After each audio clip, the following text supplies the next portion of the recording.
It is free agent day in the WSL with a number of high-profile names set to become available as their contracts expire. Anton Tolui is alongside me, but Bunny Shaw stays at Manchester. Does that always feel likely to you? No, not at all. It's been twists, it was turns with Bunny Shaw.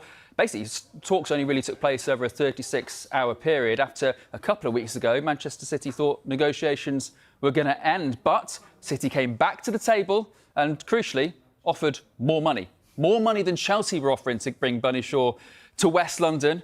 And Shaw, obviously, like she told us last week, feels at home in Manchester, wants to see this project through. Manchester City, obviously champions, going into the Champions League again next season. But the finances are absolutely fascinating, because I'm told, in terms of basic pay, it's the world record in terms of a player earning, for basically just turning up to work and doing what she needs to do and that kind of thing. Yes, there are other players that earn more in bonuses and that kind of thing, like Trinity Rodman.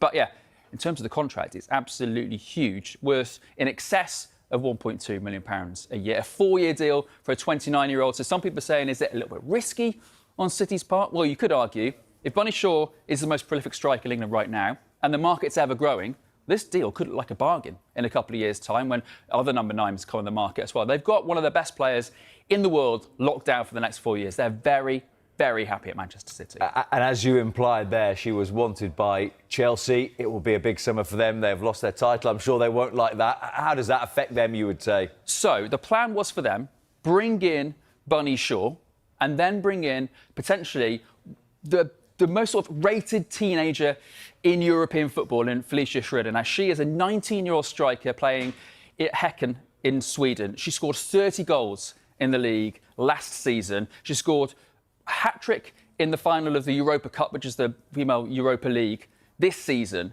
She's seen as the biggest talent on the continent right now. Now, Chelsea, I'm told, are willing to go to whatever odds to potentially sign. That would be a world record fee of around £1.5 million. So the plan was for her to potentially come in as the backup, learn under Bunny Shaw, and then potentially come in a couple of years' time, be the player that was going to sort of dominate the WSL. The problem is, obviously, that isn't going to happen. So maybe that puts a little more impetus on trying to get Schroeder in. Also, Häcken don't really want to sell her. Schroeder's one of the highest paid players in Sweden, despite the fact she's only 19. She's got a contract through to 2029. It's a World Cup year next season as well. So I'm told there's obviously no real push. She wants to try and get as much game time, score as many goals, and try to be Sweden's number 9 at the World Cup next summer as well. So getting her over might not necessarily be the easiest thing to do in terms of convincing, but Chelsea definitely want to make a splash this window. They've also got Mayra Ramirez coming back to full fitness as well. But yeah, they are definitely a club to look out for. What Chelsea are going to do in that striker market now? Bunny Shaw is staying at Man City.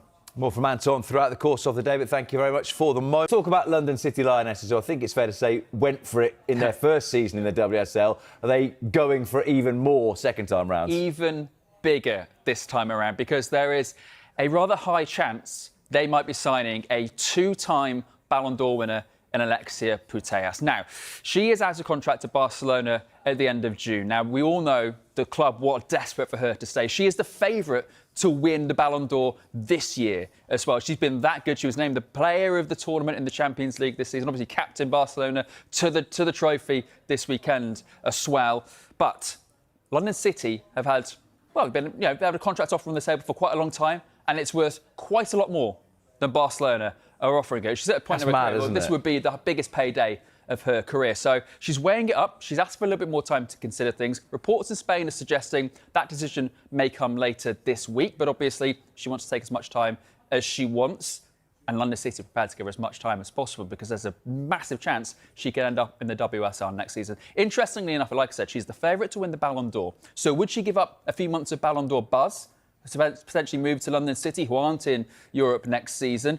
Or, she's been that good, could she potentially do both? Get the big payday and win a 3rd Ballon d'Or? That's probably got a quite high chance of happening as well. But yeah, she is London City's big target. She's going to take her time, but there is a big contract offer on the table. And they might not be finished just there.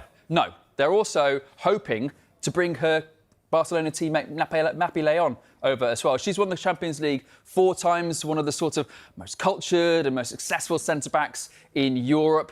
And they've also had discussions with the representatives of Mary Earps as well about bringing her back to the WSL. She's likely to leave Paris Saint-Germain at the end of June as well. And we all know that she's considering one more stint in the WSL. And obviously London City will be a club which match her ambitions and potentially the wages that she'd get as former England's number one as well. So she feels like she's got unfinished business over here. She won't be short of offers. But yeah, London City again potentially making big moves in this market. If they can get all three of those players in, who knows what they can do next season. Anton, thank you very much.